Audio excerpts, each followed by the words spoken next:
நீர்கொழும்பு சிறைச்சாலையில் உயிரிழந்தவர்களது தொகை 25 தாண்டி இருக்கிறது என்று சொல்லப்படுகிறது. மேலும் பலரது நிலைமை கவலைக்கிடமாக இருப்பதாக உத்தியோகபூர்வமாக போலீஸ் தரப்பால் தெரிவிக்கப்பட்டிருக்கிறது.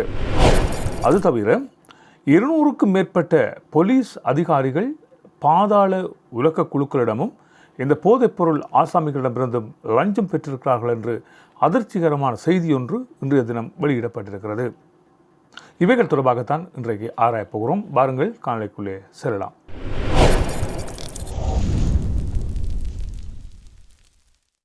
நேற்றைய தினத்திலிருந்து பெரும் பரபரப்பாக பேசப்பட்டது இந்த நீர்கொழும்பு சிறைச்சாலையிலே கைதிகளுக்கிடையே ஏற்பட்ட போராட்டம்.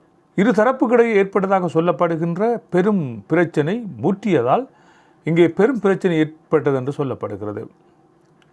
சுரேஷ் என்று சொல்லப்படுகின்ற ஒரு பாதாள உலகக்குழு சேர்ந்த ஒரு தாதாவுக்கும் அவரை எதிர்த்தவர்களுக்கும் இடையே ஏற்பட்டதாக சொல்லப்படுகின்ற அந்த பிரச்சனை பெரிய பிரச்சனையாக மாறியிருந்தது. இதில் ஆரம்பத்தில் 2 உயிரிழந்தார்கள் என்று சொல்லப்பட்டிருந்தது. படிப்படியாக உயிரிழப்பு தொகைகள் அதிகரிக்கப்பட்டு இப்பொழுது 25 பேர் உயிரிழந்திருக்கிறார்கள் என்றும் 20 கைதிகளும் 5 சிறைச்சாலை அதிகாரிகளும் கொல்லப்பட்டிருக்கிறார்கள் என்கின்ற அதிர்ச்சிகரமான தகவல் இப்பொழுது போலீஸ் தரப்பாலும் வைத்தியசாலை வட்டத்தாலும் உறுதிப்படுத்தப்பட்ட ஒரு செய்தியாக இப்பொழுது வெளிவந்திருக்கிறது. 2 குழுக்களுக்கு ஏற்பட்டதாக சொல்லப்படுகின்ற இந்த கலவரம் மிக பெரும் கலவரமாக இன்று பதியப்பட்டிருக்கிறது. நீர்கொழும்பு சிறைச்சாலைக்குள்ளே பெரும் பிரச்சனையாக இது உருவெடுத்திருக்கிறது. நேற்றைய தினம் இடம்பெற்றதாக சொல்லப்படுகின்ற இந்த கலவரம் முற்றுமுழுதாக கட்டுப்பாட்டுக்குள்ளே கொண்டு வரப்பட்டது. கட்டுப்பாட்டுக்குள் கொண்டு வரப்பட்டதை தொடர்ந்து இன்று அதிகாலை 10 மணி அளவிலே கைதிகளுக்கான காலை உணவு வழங்குகின்ற ஏற்பாடுகள் செய்யப்பட்டு அதிகாரிகள் காலை உணவை வழங்குவதற்காக அங்கே வந்திருக்கிறார்கள். காலை உணவை வழங்க வந்த அதிகாரிகள் மீது மீண்டும் அதிகாரிகளுக்கும் அந்த கைதிகளுக்கும் இடையேயான ஒரு கலவரம் மூண்டிருக்கிறது. இதன் பிற்பாடு 2 தரப்புகளும் முன்னர் கலவரத்திலே ஈடுபட்டு சண்டையிட்டுக் கொண்ட அந்த 2 தரப்புகளும் மீண்டும் சண்டையிட ஆரம்பித்திருக்கிறார்கள். இதனை கட்டுப்படுத்துவதற்கு பெரிய பிரயத்தனம் எடுத்திருக்கிறார்கள் சிறைச்சாலை அதிகாரிகள். இதுவரை கிடைக்கப்பட்டிருக்கின்ற தகவலின் அடிப்படையிலே 100க்கும் மேற்பட்டவர்கள் காயமடைந்திருக்கிறார்கள் என்று தெரிவிக்கப்பட்டிருக்கிறது. சிறைச்சாலை அதிகாரிகள் மற்றும் சிறை கைதிகள் என இவர்களது பட்டியல் நீண்டு கொண்டே செல்வதாக தெரிவிக்கப்பட்டிருக்கிறது. அதேவேளையில் இந்த கலவரத்திலே காயமடைந்தவர்கள் புத்தளம் வைத்தியசாலை, நீர்கொழும்பு வைத்தியசாலை, கொழும்பு தேசிய வைத்தியசாலை போன்றவற்றிலே அனுமதிக்கப்பட்டிருக்கிறார்கள் என்றும் தெரிவிக்கப்பட்டிருக்கிறது. இதிலே 20 சிறை கைதிகளும் 5 சிறை காவலர்களுமே இதிலே காயமடைந்திருப்பதாக நீர்கொழும்பு பொது வைத்தியசாலையினுடைய பணிப்பாளர் விசேட வைத்திய நிபுணர் புஷ்பா ஹம்லத் இந்த தகவலை உறுதிப்படுத்தி இருக்கின்ற அதே வழியும் போலீஸ் தரப்பும் இந்த தகவலை உறுதிப்படுத்தி இருக்கிறது. இன்றைய தினம் இடம்பெற்றிருக்கின்ற விசேட கலந்துரையாடலின் போது போலீசார் இந்த தகவலை உறுதிப்படுத்தி இருக்கிறார்கள். 25 பேர் உயிரிழந்திருக்கிறார்கள். உயிரிழந்தவர்களில் 20 பேர் சிறை கைதிகள் என்றும் 5 பேர் சிறை அதிகாரிகள் என்பது போன்றும் தெரிவிக்கப்பட்டிருக்கிறது. இந்த இறப்பு வீதம் மேலும் அதிகரிக்கலாம் என்பது போன்று தெரிவிக்கப்பட்டிருக்கிறது. புத்தளம் வைத்தியசாலை மற்றும் நீர்கொழும்பு வைத்தியசாலைகளிலே அனுமதிக்கப்பட்டவர்கள் மேலதிக சிகிச்சைகளுக்காக இப்பொழுது கொழும்பு தேசிய வைத்தியசாலைக்கு மாற்றப்பட்டு வருகிறார்கள் என்றும் தெரிவிக்கப்பட்டிருக்கிறது. இந்த தொகை மேன்மேலும் அதிகரித்து செல்லலாம் என்பது போன்றும் தெரிவிக்கப்பட்டிருக்கிறது. விசேட அதிரடிப்படையினர், கலகமடக்கும் போலீசார் போன்றவர்களும் இந்த தாக்குதலிலே காயமடைந்திருக்கிறார்கள் என்றும் இவர்களில் 8 பேர் இப்பொழுது மேலதிக சிகிச்சைக்காக கொழும்பு தேசிய வைத்தியசாலைக்கு வந்திருக்கிறார்கள் என்று தெரிவிக்கப்பட்டிருக்கிறது. இவ்வளவு போலீஸ் தரப்புகள் கலகமடக்கும் போலீசாரை வைத்துக்கொண்டும் இவர்களை கட்டுப்படுத்த முடியாத ஒரு நிலைமை ஏற்பட்டிருப்பதாக தெரிவிக்கப்பட்டிருக்கிறது. மிகவும் திட்டமிட்ட வகையிலே இந்த தாக்குதல்கள் இடம்பெற்றிருப்பதாக தெரிவிக்கப்பட்டிருக்கிறது. ஆரம்ப கட்டத்தில் அங்கிருந்த மருந்தகங்கள் உடைக்கப்பட்டு அதற்குள்ளே இருந்த மருந்துகளை எடுத்து, அதாவது வலி நிவாரணிகள் பலவற்றை பெற்றுக்கொண்ட இந்த கைதிகள் அவற்றை தங்களுக்கு தாங்களே ஏற்றிக்கொண்டு மிகுந்த உற்சாகத்தோடு அதாவது போதைகளை தங்களுக்கு ஏற்றிக்கொண்டு அங்கிருந்த சிறை காவலர்களோடு கைகலப்பில் ஈடுபட்டிருக்கிறார்கள் என்றும் குறிப்பிட்ட ஒரு தரப்பு குறிவைக்கப்பட்டு தாக்குதலுக்கு உள்ளாகி இருக்கிறது என்பது போன்றும் தெரிவிக்கப்பட்டிருக்கிறது. அதாவது போதை வஸ்து பாவனை செய்கின்ற ஒரு தரப்புக்கும், அதாவது போதை வஸ்துக்களை விற்பனை செய்கின்ற ஒரு தரப்புக்கும் அதனை எதிர்க்கின்ற மற்றொரு தரப்புக்கும் இந்த இடையிலே இந்த சம்பவம் இடம்பெற்றிருப்பதாக தெரிவிக்கப்பட்டிருக்கிறது. சுரேஷ் என்று சொல்லப்படுகின்ற குறிப்பிட்ட அந்த கைதி சிறைச்சாலையை தனது கட்டுப்பாட்டுக்குள் வைத்திருப்பதற்கு முயற்சிகளை மேற்கொண்டிருக்கிறார் என்றும் இவ்வாறு கைதிகளை தண்டிக்கின்ற வேலைகள் பல்வேறுபட்ட கைதிகளோடு முரண்பாடுகள் ஏற்படுகின்ற வேளையில் சிறை காவலர்களிடம் சென்று இவர்கள் முறைப்பாடுகளை மேற்கொண்டிருக்கிறார்கள் என்று சொல்லப்படுகிறது. குறித்த முறைப்பாடுகளை மேற்கொள்கின்ற அதிகாரிகள் தொடர்பான தகவல் சுரேஷுக்கு வழங்கப்பட்டு அவர்கள் தண்டிக்கின்ற ஒரு நடவடிக்கை சுரேஷ் என்று சொல்லப்படுகின்ற இந்த போதைப்பொருள் கடத்தல் ஆசாமியால் மேற்கொள்ளப்பட்டிருக்கிறது என்கின்ற விவரமும் இப்பொழுது வெளிவந்திருக்கிறது.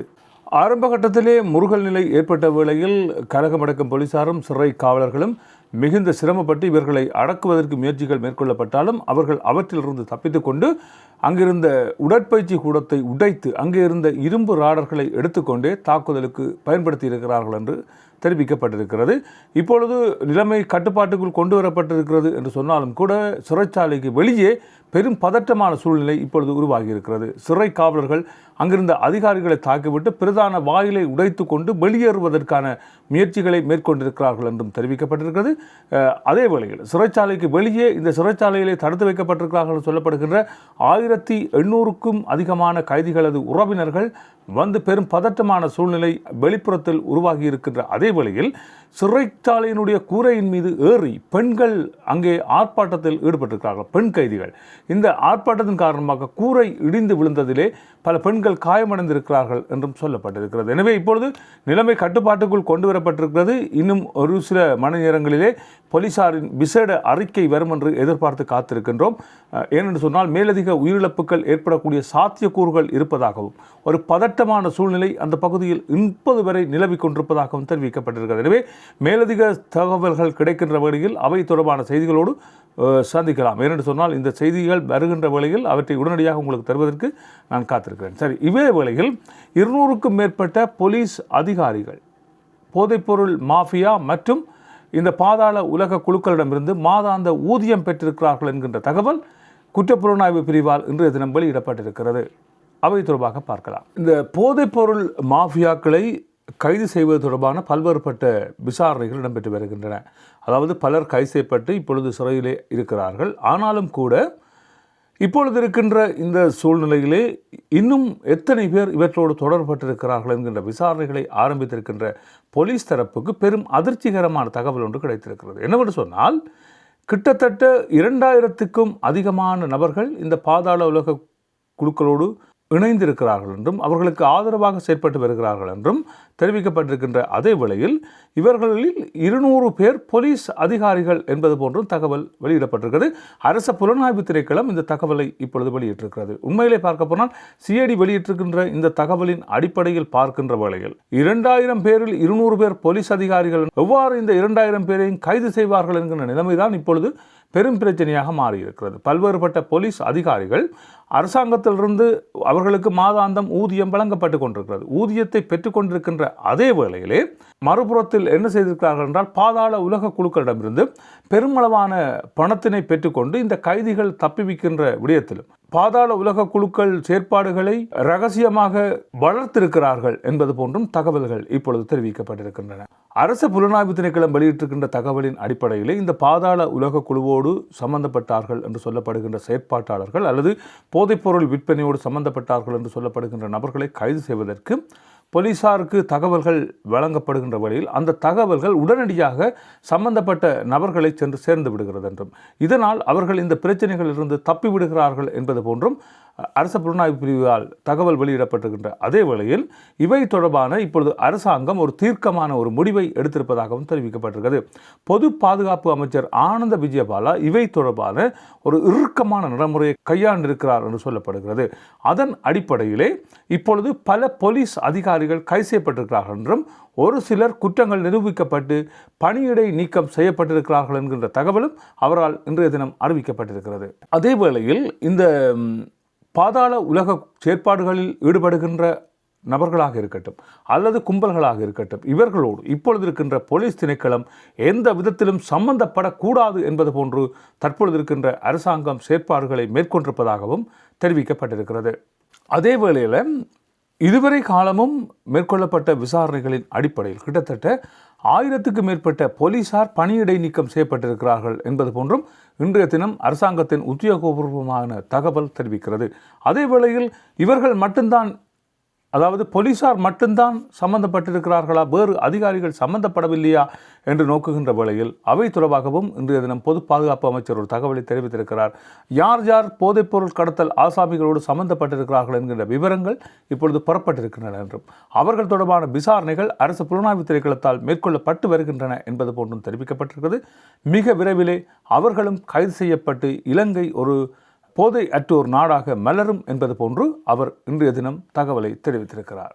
முன்னாள் அரசியல்வாதிகளாக இருக்கட்டும், அவர்களது புதல்வர்களாக இருக்கட்டும், அல்லது அவர்களோடு சம்பந்தப்பட்டார்கள் என்று சொல்லப்படுகின்ற பல்வேறுபட்ட அரசியல்வாதிகளாக இருக்கட்டும், அவர்களெல்லாம் இப்பொழுது குடைந்து எடுக்கப்பட்டு விசாரணை வலயத்துக்குள்ளே கொண்டு வரப்பட்டிருக்கிறார்கள். உங்கள் பலருக்கு தெரியும், முன்னாள் நீதியமைச்சரின் மகன் விஜயதாச ராஜபக்சவினுடைய மகன் எவ்வாறு கைது செய்யப்பட்டார் என்றும் அவர் எவ்வாறு கரக்கட்டாவிடமிருந்து பணம் பெற்றார் என்பது தொடர்பாகவும் புலனாய்வு பிரிவு கண்டுபிடித்து இப்பொழுது அவற்றுக்கான விசாரணைகளை ஆரம்பித்திருக்கிறது என்று தெரிவிக்கப்படுகிறது.